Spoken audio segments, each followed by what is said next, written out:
കോട്ടയത്ത് നായ്ക്കളുടെ കാവലിൽ കഞ്ചാവ് കച്ചവടം നടത്തിയ കേസിലെ പ്രതി റോബിൻ ജോർജ് രണ്ടാമതും പോലീസിന്റെ കൺമുന്നിൽ നിന്ന് കടന്നുകളഞ്ഞു.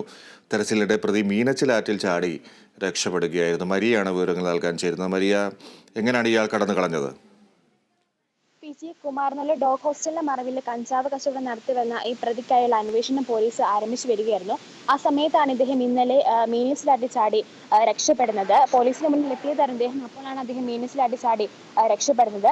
ഇദ്ദേഹം കഴിഞ്ഞ ദിവസവും ഈ കഞ്ചാവ് കച്ചവടം നടത്തുന്നുവെന്ന വിവരം ലഭിച്ചതിനെ തുടർന്ന് പോലീസ് ഇദ്ദേഹത്തിന്റെ ഡോഗ് ഹോസ്റ്റലിലെ അവിടെ ചെന്നപ്പോഴത്തേക്കിനും അന്നും സമാനമായ രീതിയിൽ ഇദ്ദേഹം ചാടി രക്ഷപ്പെടുകയായിരുന്നു. എന്തായാലും ഇദ്ദേഹത്തിന്റെ ഫോണും ഇപ്പം ഉപയോഗമല്ലാത്തതിനാൽ ഇവർക്ക് ദിശ അറിയാനായിട്ടും ഇപ്പം സാധിക്കുന്നില്ല.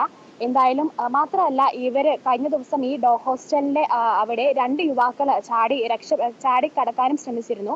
ഇവർക്കും ഈ കഞ്ചാവ് കേസിൽ എന്തെങ്കിലും ബന്ധമുണ്ടോ എന്നും പോലീസ് ഇപ്പം അന്വേഷിക്കുന്നുണ്ട്. എന്തായാലും ഇപ്പൊ പ്രതിക്കായുള്ള ഊർജിതമായ അന്വേഷണത്തിലാണ് ഇപ്പം പോലീസ്. ശരി മരിയ.